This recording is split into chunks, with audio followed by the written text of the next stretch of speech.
Hello बच्चों, कैसे हो आप सभी लोग। फिजिक्स ऑनलाइन क्लास में आप सभी का स्वागत है। देखिए, इस लेक्चर से पहले हमने समविभव पृष्ठ पढ़ा था। आज हम अगला टॉपिक पढ़ेंगे जिसमें आवेशों के लिए विद्युत स्थितिज ऊर्जा का मान ज्ञात करेंगे। देखिए किस प्रकार से है, ये भी वेरी इंपॉर्टेंट है। ये जो पॉइंट है वो न्यूमेरिकलों की दृष्टि से भी इम्पोर्टेंट है। तो देखिए, सबसे पहले तो इसकी डेफिनेशन क्या होती है। आवेशों के लिए वैद्युत स्थितिज ऊर्जा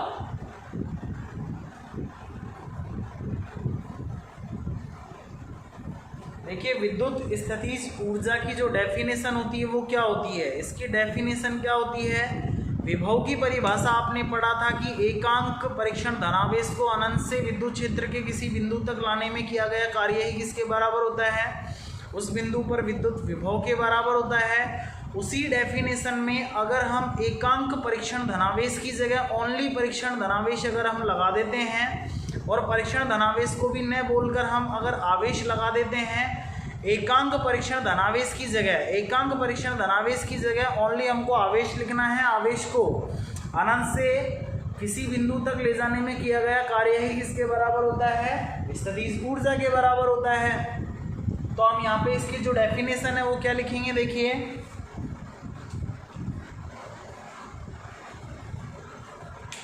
यहाँ इसकी जो डेफिनेशन होगी वो क्या लिखेंगे। अनंत से किसी आवेश को,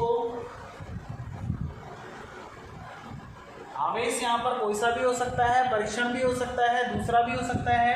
तो अनंत से किसी आवेश को विद्युत क्षेत्र में किसी बिंदु तक ले जाने में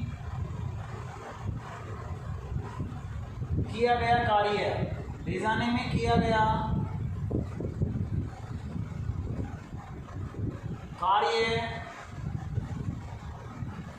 वैद्युत स्थितिज ऊर्जा के बराबर होता है।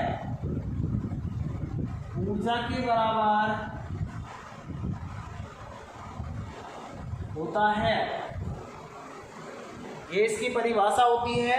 अगर इसके फॉर्मूले को हम लिखना चाहते हैं तो देखिए, विभव का जो फॉर्मूला होता है वो क्या होता है, W/Q0। यानी कि एकांक परीक्षण धनावेश है Q0, और यहाँ पे जो W होता है इसको पूरे को बोला जाता है कि एकांक परीक्षण धनावेश को अनंत से किसी बिंदु तक ले जाने में किया गया कार्य है। तो देखिए, विभव का जो फॉर्मूला होता है वो क्या होता है, V = W/Q0। इसकी डेफिनेशन क्या होती है, एकांक परीक्षण धनावेश को अनंत से विद्युत क्षेत्र के किसी बिंदु तक ले जाने में किया गया कार्य किसके बराबर होता है, विभव के बराबर। लेकिन हमारी डेफिनेशन यहाँ पे स्थितिज ऊर्जा की क्या है, अनंत से एकांक परीक्षण को धनावेश को नहीं लेके जा रहे, ओनली हम आवेश को लेकर जा रहे हैं। तो इसका मतलब ये है कि यहाँ स्थितिज ऊर्जा के फॉर्मूले में ये जो Q0 का भाग लग रहा है ये भाग नहीं लगेगा। ओनली यहाँ ये जो W है, ये ओनली हमारा क्या है, किसी आवेश को अनंत से विद्युत क्षेत्र में किसी बिंदु तक ले जाने में किया गया कार्य है। अगर इसका मान हम निकालना चाहें तो W बराबर हमारे पास आएगा V/Q0। क्या आएगा, V/Q0 हमारे पास आएगा। ध्यान रखना, इस पूरे को W/Q0 को बोला जाता है एकांक परीक्षण धनावेश को ले जाने में किया गया कार्य है। लेकिन हम यहाँ पे एकांक परीक्षण धनावेश को नहीं लेकर जा रहे हैं, हम ओनली आवेश को लेकर जा रहे हैं। तो ये Q0 इसमें ऐड नहीं होगा, Q0 को इधर की तरफ भेजेंगे तो ये हमारा होगा जो W है वही हमारा क्या होगा, आवेश को ले जाने में किया गया कार्य। और ये कार्य किसके बराबर होता है, स्थितिज ऊर्जा के बराबर। तो हम यहाँ स्थितिज ऊर्जा का जो फॉर्मूला लिखेंगे वो क्या लिखेंगे। देखिए, स्थितिज ऊर्जा, इसको हम U के द्वारा व्यक्त कर देते हैं। स्थितिज ऊर्जा का जो फॉर्मूला होगा वो क्या होगा, देखो, विभव इंटू Q0 क्या है, यहाँ पे अनंत से जो आवेश को लाया जाता है वो आवेश है, तो यहाँ लाया गया आवेश, तो हम इसके फॉर्मूले को लिख सकते हैं, लाया गया आवेश, इसको मैं मिटा देता हूं, इसके फॉर्मूला होगा अनंत से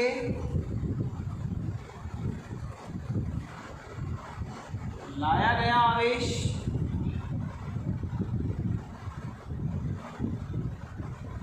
इंटू विभव, अनंत से लाया गया आवेश इंटू विभव। इस फॉर्मूले को आधार मानते हुए हम विभव का इस फॉर्मूले को हम आधार मानते हुए हम स्थितिज ऊर्जा का मान निकालेंगे। पहले एक आवेश के लिए निकालेंगे, फिर दो आवेशों के निकाय के लिए निकालेंगे, फिर तीन के लिए निकालेंगे, फिर चार आवेशों के निकाय के लिए निकालेंगे। आपको ये फॉर्मूला ध्यान रखना है कि स्थितिज ऊर्जा बराबर होता है अनंत से लाया गया आवेश इंटू विभव, या फिर आपको ये भी ध्यान रखना है कि अनंत से आवेशों को लाने में किया गया कार्य जो है ना, टोटल कार्य ही किसके बराबर होगा, विभव के बराबर होगा, स्थितिज ऊर्जा के बराबर होगा। तो हम यहाँ पर देखिए किस प्रकार से आवेशों के लिए स्थितिज ऊर्जा का मान ज्ञात करते हैं। सबसे पहले नंबर पर हम ज्ञात करते हैं कि एकल आवेश के लिए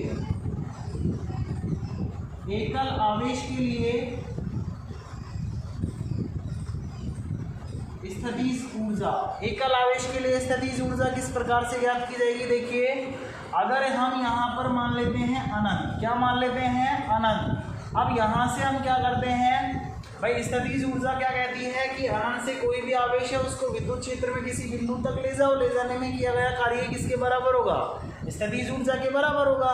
तो यहाँ अनंत से हम Q1 आवेश को, सबसे पहले हम Q1 आवेश ले लेते हैं, Q आवेश ले लेते हैं। अनंत से हम Q आवेश को यहाँ इस पॉइंट पर लाकर रख देते हैं, ये पॉइंट A है, क्या है, पॉइंट A है, और यहाँ इस आवेश को हमने लाकर रखा जिसका नाम है Q।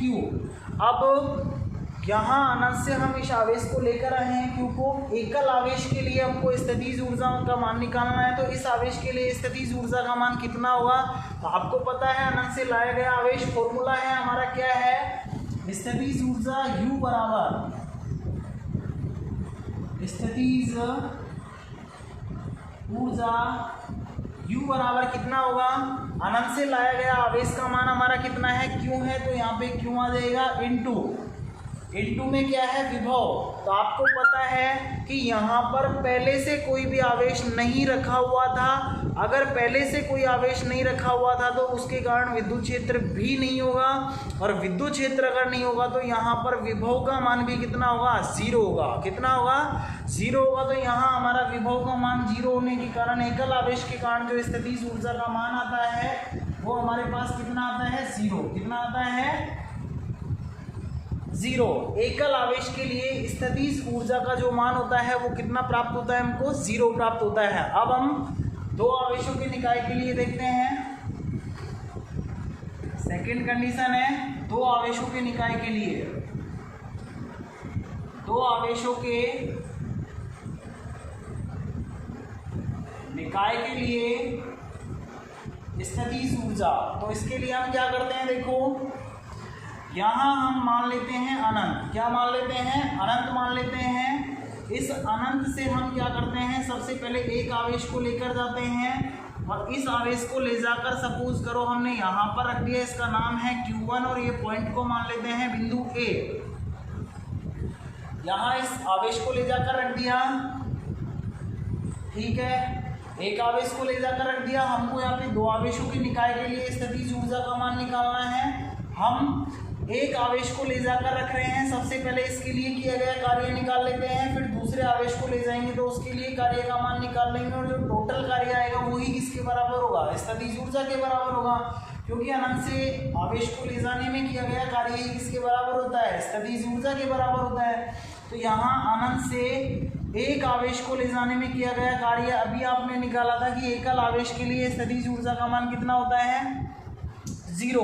कहने का मतलब है कि एकल आवेश को अनंत से किसी पॉइंट तक ले जाने में जो किया गया कार्य है उसका मान कितना आता है, 0 आता है, जिसके कारण स्थितिज ऊर्जा का मान भी क्या होता है, यहाँ पे 0। क्यों होता है 0, क्योंकि जब यहाँ पे पहले से कोई आवेश नहीं रखा रहता तो वहाँ अनंत से उस आवेश को ले जाने में कोई कार्य नहीं करना पड़ता है। तो यहाँ ये जो एकल आवेश है Q1 को ले जाने में किया गया कार्य हमारे पास कितना आएगा, 0 आएगा। कितना आएगा, 0।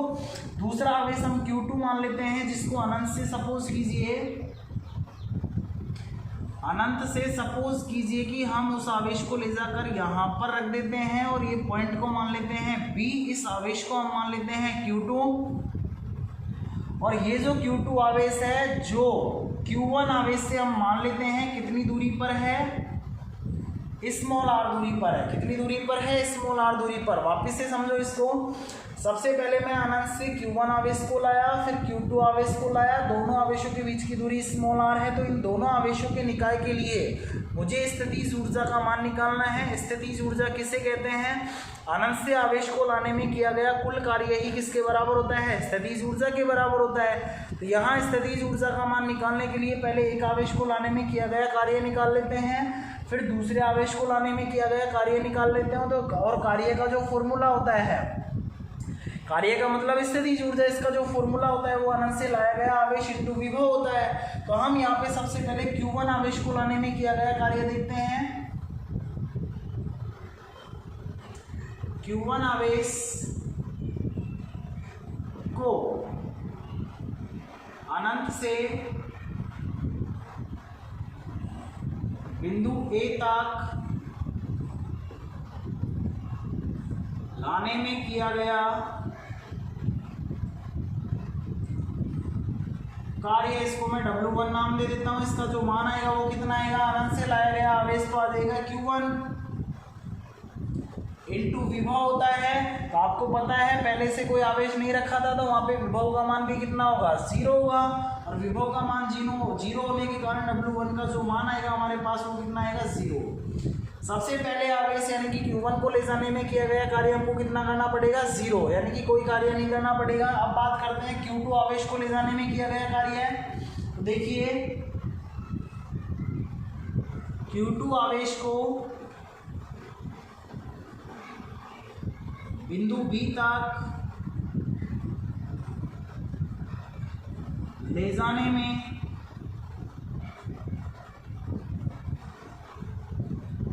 किया गया कार्य है। W2 बराबर हमारे पास क्या आएगा, देखिए फॉर्मूला हमारा होता है अनंत से लाया गया आवेश इंटू विभव। तो अनंत से कौन सा आवेश को लाए हैं हम, Q2 को, तो यहाँ पे Q2 आ जाएगा इंटू आपके पास विभव है। तो विभव देखिए इस आवेश को हम यहाँ पर लेकर आए हैं, तो इस पॉइंट पर पहले से जो आवेश रखा हुआ है उसके कारण विभव है यहाँ पर विभव। तो ध्यान रखना इस पॉइंट पर पहले से आवेश कौन सा रखा था, Q1 रखा था। तो Q1 के कारण इस पॉइंट पर विभव कितना होगा, विभव का फॉर्मूला होता है KQ/R। कितना होता है, KQ/R होता है। तो K तो आएगा ही आएगा, Q की जगह क्या आएगा, पहले से जो रखा आवेश है वो आएगा, यानी कि पहले से रखे आवेश के कारण ही तो विभव होगा इस पॉइंट पर। तो इस आवेश के कारण हम विभव निकाल रहे हैं, तो Q1 आ जाएगा यहाँ पे बटे में R का मतलब जिस दूरी पर हम विभव निकाल रहे हैं, तो यहाँ से इस पॉइंट पर निकाल रहे हैं, कितनी दूरी है, R है। तो हमारे पास ये जो कार्य का मान आएगा, मैं इसको यहाँ पर लिख देता हूँ, कार्य का जो मान आएगा W बराबर वो क्या आएगा, KQ1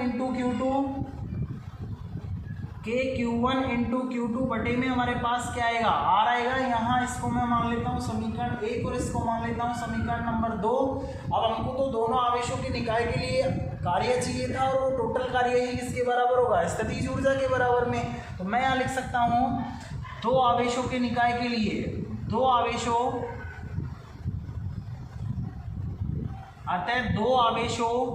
के निकाय के लिए स्थितिज ऊर्जा U बराबर क्या होगा, W1 प्लस W2। W1 का मान 0 है, W2 का मान कितना है, KQ1 Q2 बटे कितना है, R है हमारा मान। तो यहाँ पे हमारा जो मान आएगा वो कितना आएगा, यहाँ पे हमारे पास, मैं इसको यहाँ पर लिख देता हूँ, यहाँ पर जो हमारे पास दो आवेशों के निकाय के लिए स्थितिज ऊर्जा का मान आएगा ना, वो कितना आएगा, U बराबर हमारे पास आएगा KQ1 इंटू Q2 बटे R। ये होता है दो आवेशों के निकाय के लिए स्थितिज ऊर्जा। वेरी वेरी इंपॉर्टेंट है, याद रखना है डायरेक्ट फॉर्मूला आपको। दो आवेशों के निकाय के लिए स्थितिज ऊर्जा का फॉर्मूला होता है U बराबर K Q1 Q2 बटे R। R यहाँ पे दोनों आवेशों के बीच की क्या होती है, दूरी। अब हम तीन आवेशों के निकाय के लिए स्थितिज ऊर्जा का मान निकालेंगे, पहले इसे नोट कर लीजिए। देखिए, तीन आवेशों के निकाय के लिए स्थितिज ऊर्जा का मान निकालने के लिए हम क्या करेंगे, पहले एक आवेश को लेकर जाएंगे अनंत से, फिर दूसरे को लेकर जाएंगे, फिर तीसरे को लेकर जाएंगे और तीनों का टोटल कार्य हम निकाल लेंगे। तो हमारे पास किसका मान आ जाएगा, स्थितिज ऊर्जा का मान आ जाएगा। और कार्य का फॉर्मूला क्या होता है, अनंत से लाया गया आवेश इंटू विभव, जो कि किसके बराबर होगा, स्थितिज ऊर्जा के बराबर। तो देखिए यहाँ हम अनंत मान लेते हैं, अनंत से हम एक आवेश को लेकर जाते हैं सबसे पहले, जिसको मैं नाम दे देता हूँ Q1, इसको मैं पॉइंट A मान लेता हूँ। फिर मैं अनंत से दूसरे आवेश को लेकर जाता हूँ, जिसको मैं नाम दे देता हूँ Q2, और इस पॉइंट को मैं मान लेता हूँ बिंदु B। ठीक है, इसके बाद मुझे तीन आवेशों के निकाय के लिए निकालना है। तो अब मैं तीसरे आवेश को लेकर जाता हूं और उसको मैं ले जाकर रख देता हूं पॉइंट C पर। कितने पॉइंट पर रख देता हूं, पॉइंट C पर रख देता हूं। और ये जो आवेश है उसका नाम है Q3। कितना है, Q3। अब यहाँ पे मैं मान लेता हूँ कि Q1 और Q2 के जो बीच की दूरी है ना, इसको मैं मान लेता हूँ R12 के द्वारा। किसके द्वारा मान लेता हूँ, R12 के द्वारा। और Q2 और Q3 के जो बीच की दूरी है ये, इसको मैं नाम दे देता हूँ 2 और 3 के बीच में है, तो R23 मैंने इसको नाम दे दिया। दूसरी बात, Q1 से Q3 की जो दूरी है, Q1 से Q3 की जो दूरी है, इसको मैं नाम दे देता हूँ 1 और 3 के बीच में है, तो R13। मैंने इस दूरी को नाम दे दिया। अब देखिए, तीन आवेशों के निकाय के लिए स्थितिज ऊर्जा का मान निकालने के लिए पहले एक आवेश को ले जाने में किया गया कार्य, फिर दो को, फिर तीन को। तीनों आवेशों के लिए जो कार्य आएंगे तीनों का टोटल कर देंगे, तो टोटल स्थितिज ऊर्जा आ जाएगी हमारे पास। तो सबसे पहले देखिए, Q1 आवेश को ले जाने में किया गया कार्य है, Q1 आवेश को ले जाने में किया गया कार्य है, Q1 आवेश को अनंत से बिंदु A तक ले जाने में किया गया कार्य है, तक ले जाने में किया गया कार्य। इसको मैं W1 नाम दे देता हूँ। फॉर्मूला होता है अनंत से लाया गया आवेश Q1 है इनटू विभव। विभव का मतलब पहले से जो आवेश रखा हुआ है उसके कारण विभव। तो स्टार्टिंग में हम Q1 आवेश को लेकर गए थे, इससे पहले कोई आवेश ही नहीं था, तो विभव का मान भी क्या होगा, 0 होगा। तो हमारा W1 का जो मान आएगा ना, वो कितना आएगा, 0, यानी कि W1 का आंसर हमारा आएगा 0। समीकरण मान लेते हैं 1। दूसरे आवेश को ले जाने में किया गया कार्य हमारे पास क्या आएगा, देखिए दूसरे आवेश को, Q2 आवेश को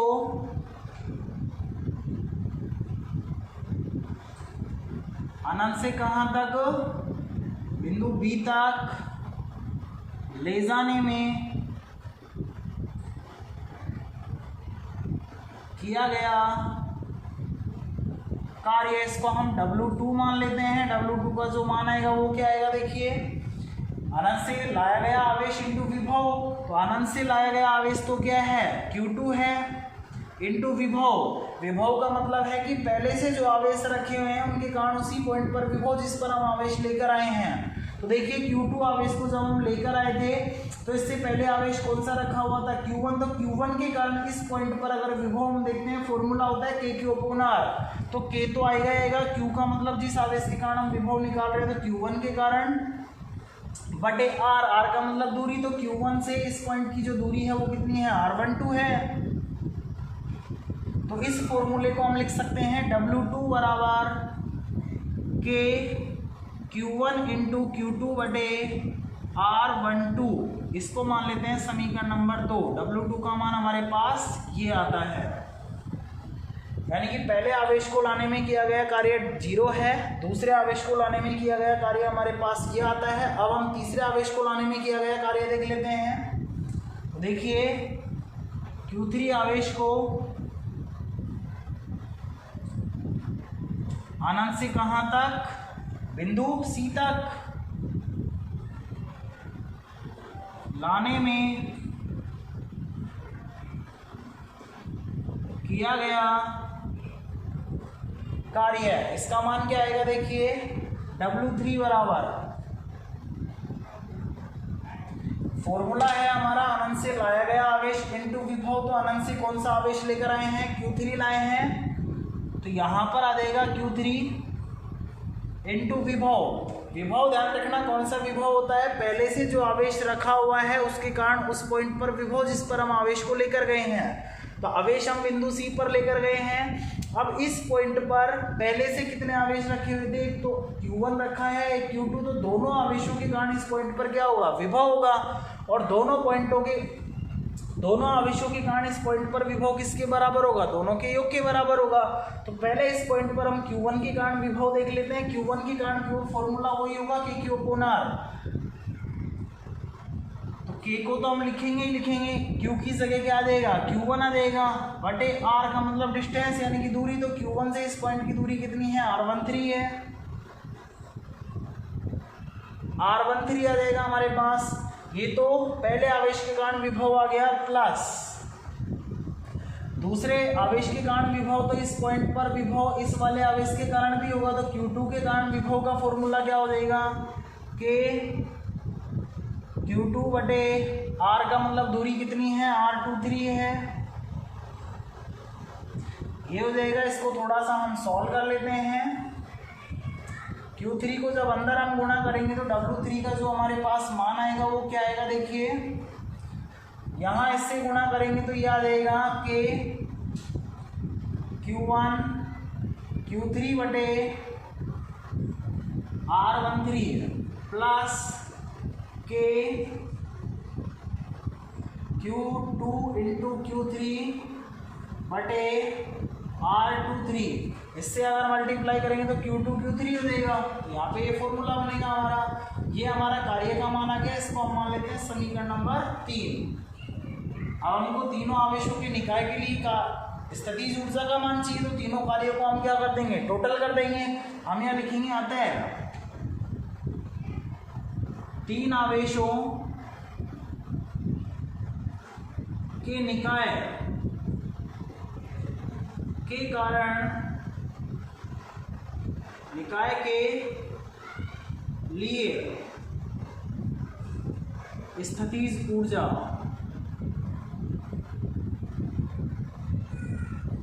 U बराबर फॉर्मूला होगा W1 plus W2 plus W3। W1 का मान हमारे पास कितना है, 0 है, और W2 का मान हमारे पास कितना है, समीकरण 2 में K Q1 Q2 बटे R12 प्लस W3 का मान हमारे पास कितना है, K Q1 Q3 बटे R13 plus K Q2 Q3 बटे R23। ये हमारे पास स्थितिज ऊर्जा का फॉर्मूला क्या आता है, देखिए आता है स्थितिज ऊर्जा U बराबर हमारे पास क्या आएगा, देखो ये तो 0 हो गया, K Q1 Q2 बटे R12 प्लस, मैं तीसरे वाले पद को पहले भी लिख सकता हूँ, तो मैं यहाँ पर इसको पहले लिख देता हूँ कि Q2 Q3 बटे R23 प्लस तीसरा वाला जो पद है वो हमारा क्या है, K Q1 Q3 बटे R13। ये हमारा किसका मान हो गया, स्थितिज ऊर्जा का मान हो गया। तो इस प्रकार से हमको आवेशों के निकाय के लिए स्थितिज ऊर्जा का मान निकालना है।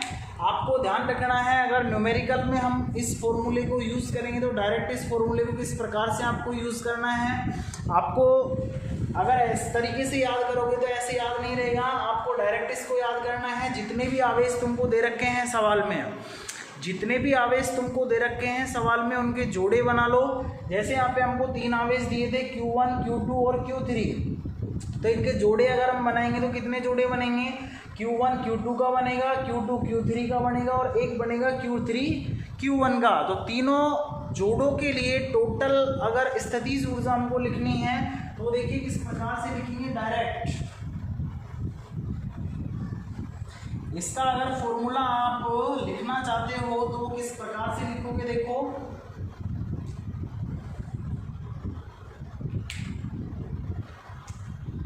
U बराबर आपको लिखना है। देखो, सबसे पहले स्थितिज ऊर्जा का फॉर्मूला आपको ध्यान रखना है, ये होता है K Q1 Q2 बटे क्या होता है R, यानी कि दोनों आवेशों का गुणनफल बटे दोनों आवेशों के बीच की दूरी और इनटू में K। तो सबसे पहले देखो इनके जोड़े बनाएंगे, 3 जोड़े बनेंगे। पहला जोड़ा होगा Q1 Q2 का, तो इन दोनों के लिए स्थितिज ऊर्जा लिखेंगे तो ये आ जाएगी K Q1 Q2 बटे दोनों आवेशों के बीच की दूरी कितनी है? R12 है। दूसरा जोड़ा हमारा होगा Q2 Q3 का, इन दोनों के लिए स्थितिज ऊर्जा क्या होगी? K Q2 Q3 बटे दोनों के बीच की दूरी यानी कि R की जगह R23 आ जाएगा। फिर तीसरा जोड़ा हमारा होगा Q1 Q3 होगा, तो इसके लिए हो जाएगा K Q3 Q1 बटे R31 लिख दो, चाहे 13 लिख दो, दोनों के बीच की दूरी। ये हमारा फॉर्मूला आ जाएगा। ऐसे ही अगर 4 आवेश होते तो उनके लिए भी आपको जोड़े बनाने हैं, जितने जोड़े बनेंगे उसी के हिसाब से आपको स्थितिज ऊर्जा का मान निकालना है। आज का पॉइंट हमारा यहीं पे ख़त्म होता है। Thank you.